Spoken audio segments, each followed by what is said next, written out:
नमस्कार, बहुत बहुत स्वागत आपका अनादि टीवी पर। मैं हूं आपके साथ पारुल। उत्तर प्रदेश के लोकसभा चुनाव में बेरोजगारी, विकास और जातिवाद सबसे बड़ा मुद्दा था। आरक्षण पर सियासी उठापटक और महंगाई ने भी भाजपा को नुकसान पहुंचाया। आरक्षण का मुद्दा राहुल गांधी के अमेरिका में आरक्षण पर दिए गए बयान के बाद अब उतना प्रभावी नहीं है, लेकिन जातिवाद अभी भी चरम पर है। एनकाउंटर के बहाने समाजवादी पार्टी यूपी में जातिवाद की खेल खेल रही है, जिसका असर उपचुनाव पर पड़ सकता है। यही देखते हुए अक्टूबर नवंबर में होने वाले उपचुनाव में योगी आदित्यनाथ कोई कसर नहीं छोड़ना चाहते। जातिवाद जैसे मुद्दों का जवाब देने के लिए योगी आदित्यनाथ उपचुनाव वाले क्षेत्रों में करोड़ों रुपए की घोषणाएं कर चुके हैं। अनेक विकास परियोजनाओं को योगी आदित्यनाथ ने हरी झंडी भी दिखाई है। उपचुनाव वाले क्षेत्रों में 53,000 बेरोजगारों को अपने हाथ से नियुक्ति पत्र दिए हैं। 50,000 से ज्यादा छात्र छात्राओं को लैपटॉप, स्मार्टफोन बांटे गए हैं। अयोध्या के मिल्कीपुर जैसे क्षेत्र में लगातार दौरे करके चुनावी माहौल बनाने की कोशिश की है और अपने करीब 22 मंत्रियों को चुनावी क्षेत्र में तैनात कर दिया है।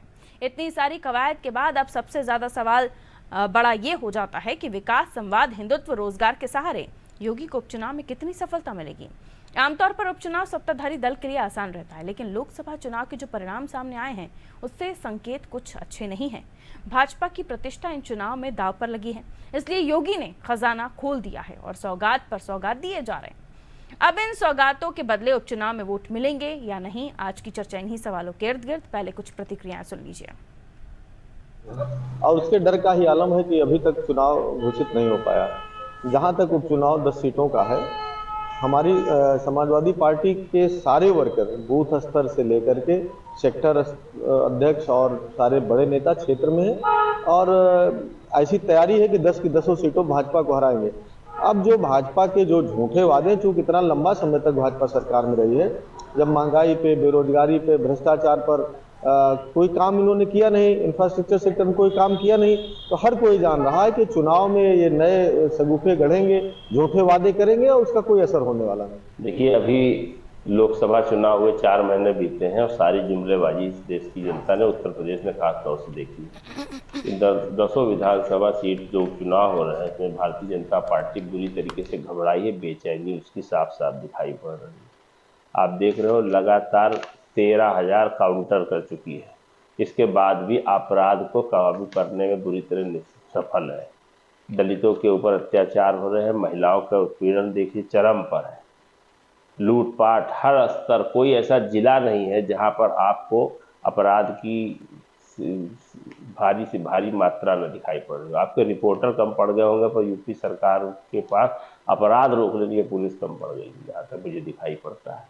खुलेआम अपराध हो रहा है और ये जो उपचुनाव होंगे, इसमें भारतीय जनता पार्टी का पूरी तरीके से सुपड़ा साफ होना तय है। देखिए, निश्चित रूप से भारतीय जनता पार्टी ने लोकसभा चुनाव के समय जनता के बीच में फैलाए हुए विपक्ष के नैरेटिव को समाप्त किया है। नकारात्मक आधार पर जनता के बीच में एक नैरेटिव बनाया गया कि भारतीय जनता पार्टी आने के बाद संविधान समाप्त करेगी, आरक्षण समाप्त करेगी, ये महंगाई को बढ़ाने वाली है, रोजगार नहीं दे रही है। लेकिन समय के साथ विपक्ष के फैलाए हुए इस नैरेटिव को जनता ने अस्वीकार कर दिया है। न तो संविधान समाप्त हुआ, न आरक्षण समाप्त हुआ, बल्कि आरक्षण समाप्त करने के बाद इस गठबंधन के प्रमुख नेता राहुल गांधी खुद अमेरिका में जाकर कह चुके हैं। और रोजगार के मोर्चे पर भारतीय जनता पार्टी ने जिस प्रकार इस चुनाव के बाद रोजगार मेलों को लगाकर रोजगार का सृजन किया है, नए रोजगार के लिए उन्हें नियुक्तियां दी हैं, ये एक बड़ी कामयाबी के साथ जनता के बीच में एक सकारात्मक नजरिए के साथ भारतीय जनता पार्टी जा रही है। और इन 10 उपचुनावों में भारतीय जनता पार्टी 100% जीत के साथ अपनी एक नई मिसाल कायम करेगी। तो देखिए, बेरोजगारी का मुद्दा किस हद तक बड़ा हुआ था लोकसभा चुनाव में, किसी से छुपा नहीं है। और ये एक ऐसा मुद्दा भी था जिसकी वजह से युवाओं की नाराजगी भी लोकसभा चुनाव में बीजेपी ने उत्तर प्रदेश में झेली है।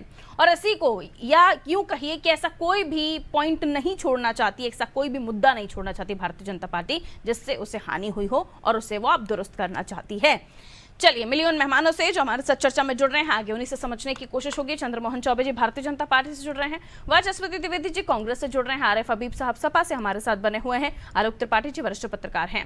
आलोक जी, आप इससे शुरुआत करती हूँ कार्यक्रम की। जाहिर सी बात है, बेरोजगारी समाज में एक ऐसा बड़ा, एक ऐसा वृहद मुद्दा है जिस पर चर्चा बहुत ही बड़ी हो सकती है। लेकिन जिस तरीके से उपचुनाव में बेरोजगारी को समझते हुए, बेरोजगारी को एक बड़ा मुद्दा मानते हुए मुख्यमंत्री योगी आदित्यनाथ जो काम कर रहे हैं, कितना लाभ होगा भारतीय जनता पार्टी को, और इतना समय काम किया तो लोकसभा में ये नतीजे मिले, और अब उपचुनाव में क्या इस शॉर्ट टर्म में काम करने का नतीजा अच्छा मिलेगा बीजेपी को? देखिए वरुण जी, लोकसभा चुनाव के बाद जो मुद्दे लोकसभा चुनाव में प्रमुखता से विपक्ष ने उठाए और जिन मुद्दों की वजह से भारतीय जनता पार्टी को यूपी में सीटों का नुकसान उठाना पड़ा, उस चुनाव के बाद, परिणाम के बाद ही भारतीय जनता पार्टी के यूपी में पूरा माहौल बदलने का प्रयास किया। जिन जिन मुद्दों को लेकर के विपक्ष ने उनको घेरा था, उन मुद्दों को लेकर के उन्होंने जनता के सामने स्पष्टीकरण देना, फिर रोजगार की बात करना, फिर बेरोजगारी की दूर करने की बात करना, या फिर क्षेत्र में विकास की बात करना, या जो ऑनलाइन मामला था उसको वापस लेना, बुलडोजर वाला वापस लेना, वो हर चीज उन्होंने किया जिससे जनता खुश हो सके और जिन मुद्दों को लेकर के जनता में नाराजगी थी वो नाराजगी दूर हो सके। दूसरी तरफ उन्होंने अपने 2 दर्जन मंत्रियों को उन क्षेत्रों की में जिम्मेदारी सौंप दी, स्वयं उन सबकी निगरानी कर रहे हैं, खुद उसमें मॉनिटरिंग कर रहे हैं, खुद स्वयं जा रहे हैं वहां पे, और जो भी हो सकता है, क्योंकि देखिए लोकसभा चुनाव परिणाम के बाद से कहीं ना कहीं भारतीय जनता पार्टी पे एक दबाव तो है ही है। उसके बाद अगर उपचुनाव की जो 10 सीटें हैं, अगर उसमें से 1-2 सीटें सहयोगी दलों को दे देंगे तो उसके बाद भी भारतीय जनता पार्टी के पास 8 सीटें या रहेंगी, 9 सीटें रहेंगी, जो भी रहेगी, तो उन सीटों को ज्यादा से ज्यादा जीतना भी भारतीय जनता पार्टी का एक लक्ष्य है। क्योंकि अगर उन सीटों में भी उनकी संख्या कम होती है तो आने वाला जो विधानसभा का चुनाव होगा उसमें बहुत बड़ा एक मैसेज चला जाएगा, और ये भारतीय जनता पार्टी या यूपी की सरकार कतई नहीं चाहती है। और यही कारण है कि भारतीय जनता पार्टी और या यूपी की भाजपा सरकार पूरी तरह से मुस्तैद है 10 सीटों पे, और एक एक सीट पे इतनी जिम्मेदारी के साथ इतने भव्य आयोजन करके वहां पे जिस तरह से भी हो सकता है जनता को ये बताने का प्रयास कर रही है कि भारतीय जनता पार्टी ही आपकी अपनी सरकार है और आपके हर मुद्दे का समाधान भारतीय जनता पार्टी करेगी। तो ये पूरा प्रयास भारतीय जनता पार्टी ने पिछले लोकसभा चुनाव के बाद से करने का प्रयास किया है। अब इसका कितना परिणाम उपचुनाव में भारतीय जनता पार्टी को मिलता है, जनता को कितना वो समझा पाते हैं, ये परिणाम बताएं। भारतीय जनता पार्टी के पास में चली जाती चंद्रमोहन चौबे जी, साफ है कि कोशिशें आप लोग तमाम कर रहे हैं, और ये कोशिश हो रही है कि किस तरीके से जो पिछले लोकसभा चुनाव में जो आपका वोट बैंक छटक गया, खासतौर पर मिल्कीपुर पर तो कोशिशें तमाम हो ही रही हैं, लेकिन जो वोट बैंक चला गया, आपसे छूट गया, उसको दोबारा वापस लाने की कोशिश हो रही है। और वो जिन जिन मुद्दों पर आप गलतियां कर रहे थे, अब उन मुद्दों से आप सीख रहे हैं या उन्हें दुरुस्त करने की कोशिश कर रहे हैं। लेकिन विपक्षी पार्टियों का यही कहना है कि इन सब से कुछ होने नहीं वाला, लोगों को सब दिखाई दे रहा है। पारुल जी, जब से भाजपा की सरकार 2017 से उत्तर प्रदेश में बनी है, तब से हमारे प्रदेश के यशस्वी मुख्यमंत्री योगी आदित्यनाथ जी के नेतृत्व में, चाहे वो महंगाई का हो, चाहे वो रोजगार का हो, चाहे युवाओं के लिए हो, चाहे किसानों के लिए हो, लगातार काम कर रही है और समाजवादी पार्टी और बसपा सरकार से अच्छी काम कर रही थी। लेकिन विपक्ष ने एक झूठ भ्रम और जो हो हवा बनाया था। कुछ समय के लिए जनता जो है, जनता जनार्दन है, वो भी भावनाओं में आ ही जाती है, तो जनता भी इनके झूठ और छलावे में कुछ समय के लिए आ गई है। लेकिन हम लगातार इनके झूठ का जो है काउंटर कर रहे हैं। हम लगातार लोगों से बता रहे हैं कि समाजवादी पार्टी की जब सरकार थी, जो रोजगार की बात करते हैं, इनके समय में 1,92,000 नौकरियां इन्होंने दिया था। हमारी सरकार ने इन 7 सालों में 6 लाख से अधिक सरकारी नौकरी दिया, 3 लाख से अधिक संविदा पर नौकरी मिली, 34,000 से अधिक जो है स्टार्टअप योजना के तहत लोगों को रोजगार मिला। 1 डिस्ट्रिक्ट 1 प्रोडक्ट के तहत हर जिलों में जो है लोगों को रोजगार मिल रहा है। जो लोग बाहर जाते थे कमाने के लिए, अब उनको उसी जिले में, अब उस जिले की उपयोगिता के आधार पर जो वहाँ प्रोडक्ट होता है उसको बढ़ावा दिया जा रहा है, उस पर सब्सिडी दी जा रही है, जिससे रोजगार का सृजन हो रहा है।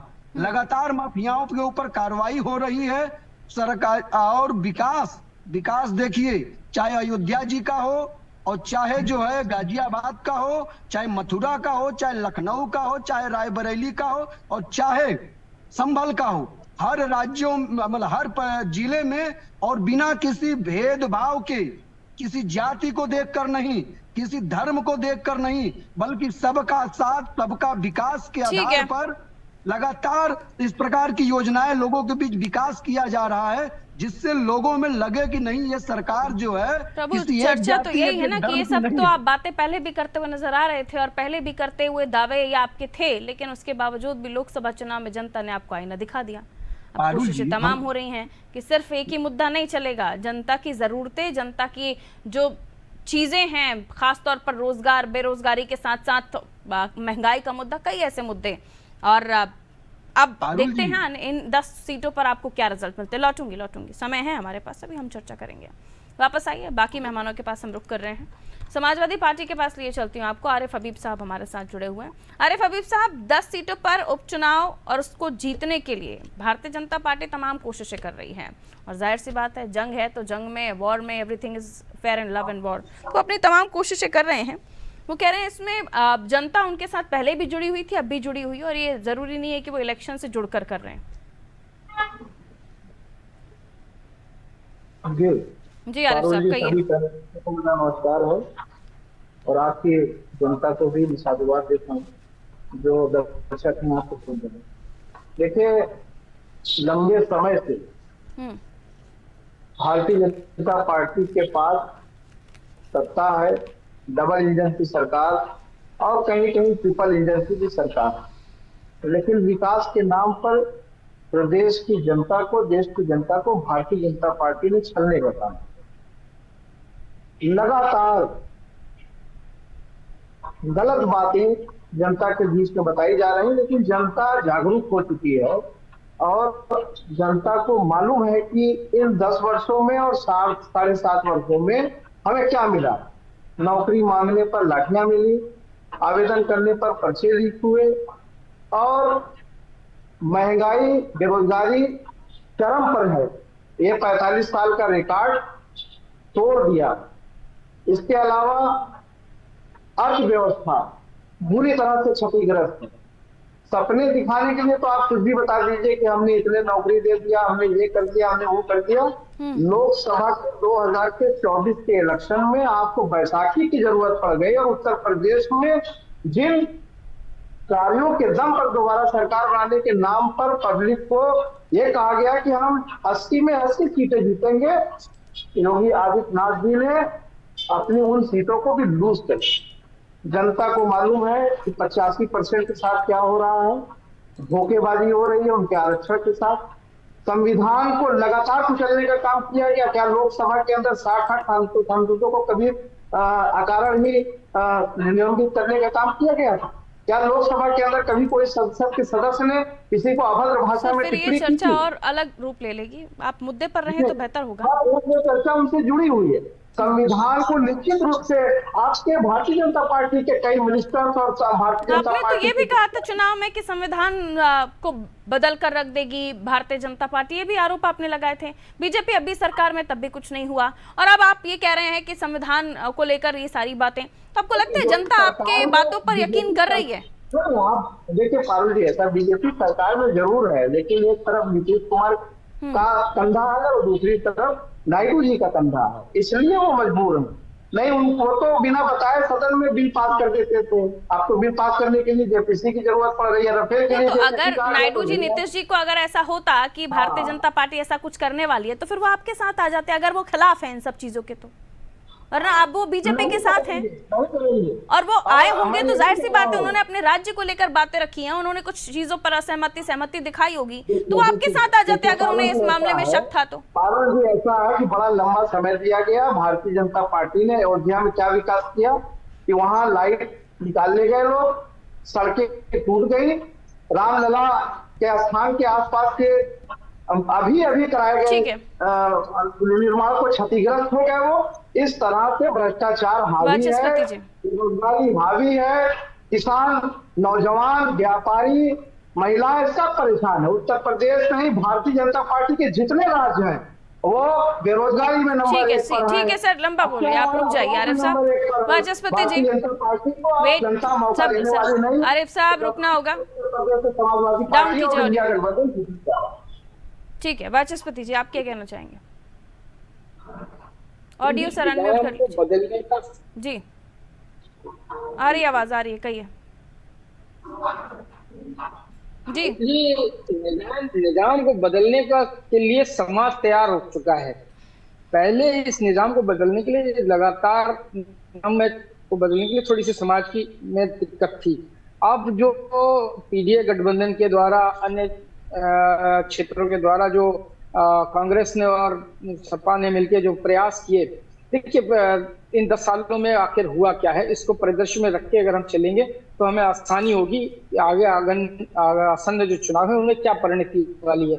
देखिए, किसान के पास उचित दाम नहीं है और उसके पास खाद का दाम बढ़ा हुआ है, जवान के पास काम नहीं है, महिलाओं के पास की आबरू को लूटे जाने की पूरी कोशिशें हो रही हैं, लोगों के पास जवानों के पास रोजगार नहीं है, सड़कों में गड्ढे हैं, बिजली की व्यवस्था नहीं है और आमूल रोटी जो लगातार घट रही है, जो सब्जियां थाली में जो होती थी उनकी कीमत बढ़ रही है, लोगों को कम पे खा के रहना पड़ रहा है।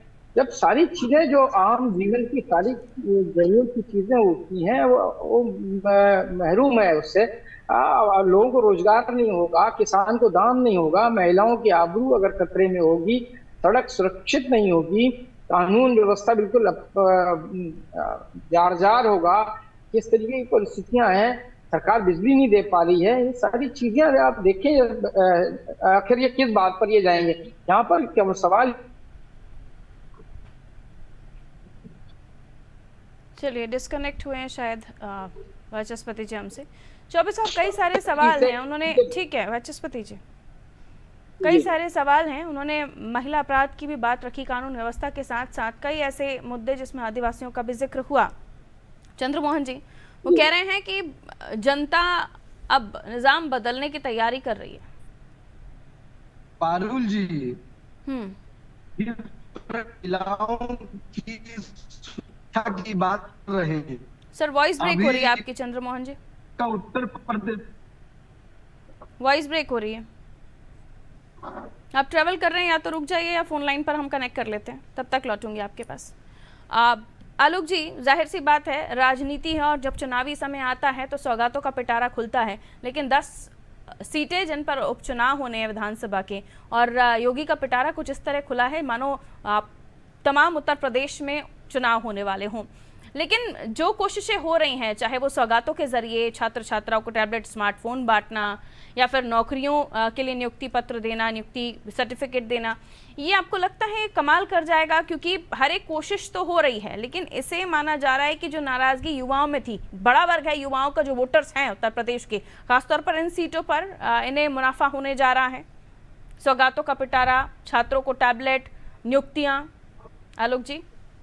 बिल्कुल बिल्कुल फारूक जी, देखिए राजनीतिक दल जो भी होते हैं वो पूरी प्रयास करते हैं और हर वो कोशिश करते हैं जिससे जनता को प्रभावित किया जा सके।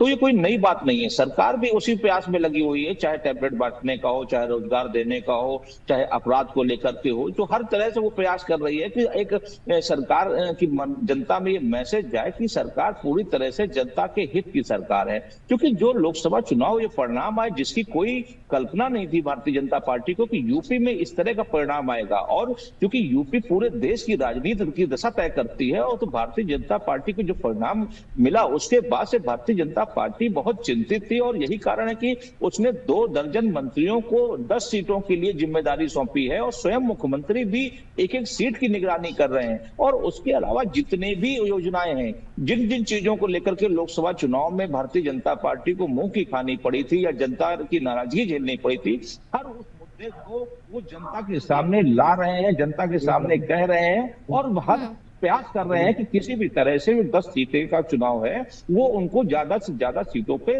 विजय हासिल हो।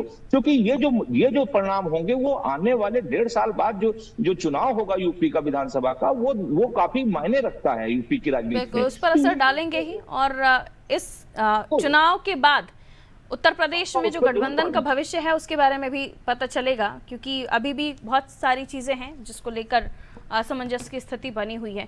चंद्रमोहन जी आवाज मिल रही है, जवाब दीजिए आप अपना।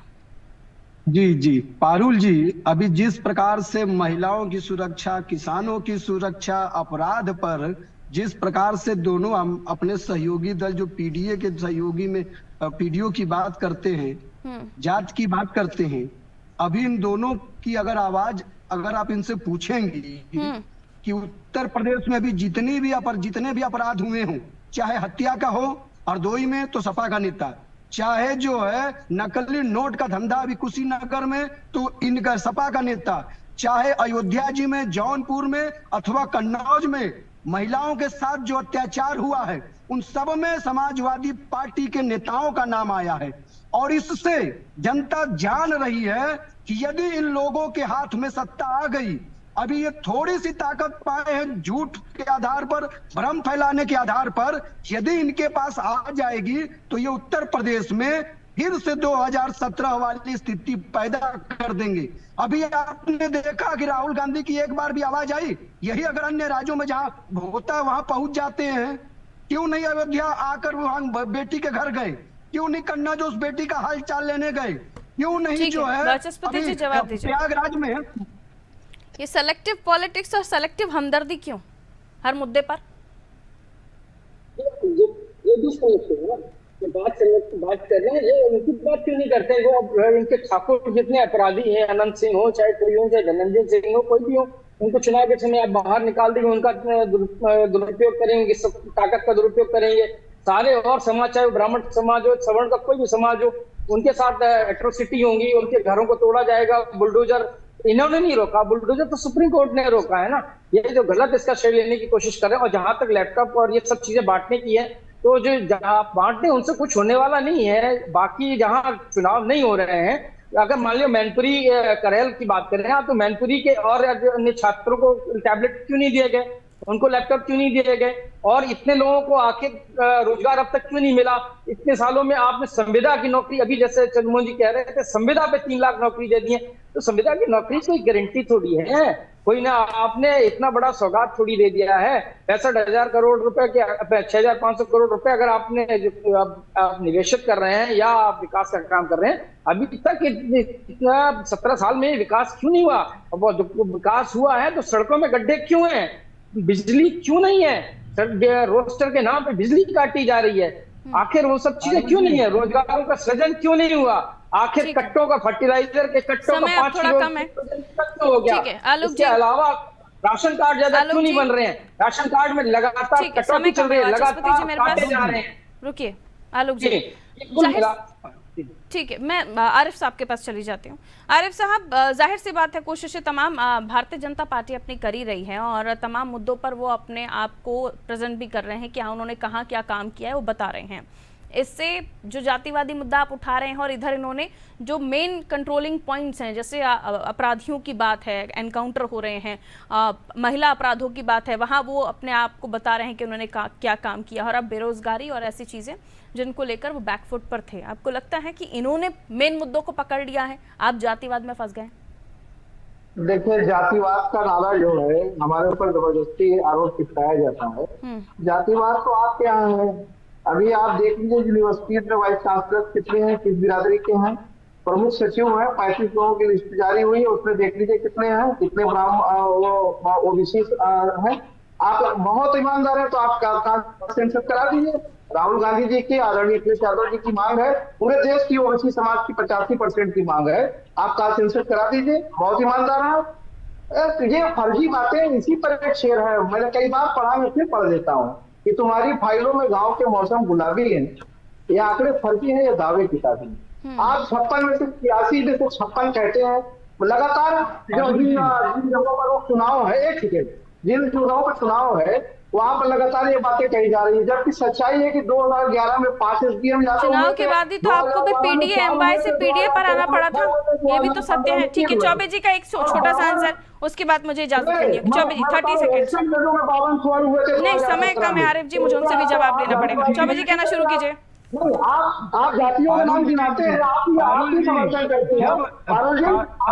रुक जाइए, अरे रुक जाइए, अरे रुक जाइए, हो गया। आपको क्या दिक्कत है? चलिए, समय मेरे पास इतना ही था। बहुत बहुत शुक्रिया आप सभी का हमारे साथ चर्चा में जुड़ने के लिए। उत्तर प्रदेश की हम बात कर रहे थे, चुनावी क्षेत्रों में लगातार जो है सौगातों का पिटारा खोल दिया मुख्यमंत्री योगी आदित्यनाथ ने, और अब जो तमाम खजाने खोले गए हैं, उसके तहत ये भी कि अब वो जो कोर पॉइंट्स हैं, जो कोर मुद्दे हैं जिन पर काम करने की आवश्यकता थी, लगातार विपक्ष उस पर हावी होता था, अब उन्हीं मुद्दों पर काम कर रही है भारतीय जनता पार्टी, जिसमें बेरोजगारी भी मुद्दा है, जिसमें महिला अपराध भी मुद्दा है, कानून व्यवस्था उत्तर प्रदेश की मुद्दा है, और अब विपक्ष आके जातिवाद में कहीं ना कहीं फंसता हुआ दिखाई दे रहा है। और उपचुनाव में लगातार उन सीटों पर सौगातें दे रहे हैं मुख्यमंत्री योगी आदित्यनाथ, जहां पर उपचुनाव होने हैं, खासतौर पर मिल्कीपुर पर उन्होंने खुद कमान संभाली हुई है। ये चुनौती है इलेक्शन भारतीय जनता पार्टी के लिए, तमाम सीटों को जीतना, इसलिए भी क्योंकि लोकसभा में मुंह की खाई थी। अब दोबारा वही नतीजे हुए तो बहुत बड़ी गड़बड़ हो जाएगी योगी आदित्यनाथ के साथ, इसलिए पूरी मेहनत कर रहे हैं, तमाम मंत्रियों को उतार दिया है, खुद भी मैदान में कमान संभाले हुए हैं। अब देखना होगा कि आगे नतीजे भारतीय जनता पार्टी को इस तमाम मेहनत के, इन सौगातों के, इन बेरोजगारी को लेकर काम करने के, या छात्रों को लैपटॉप नियुक्ति पत्र बांटने के क्या नतीजे आते हैं। दीजिए इजाजत, नमस्कार।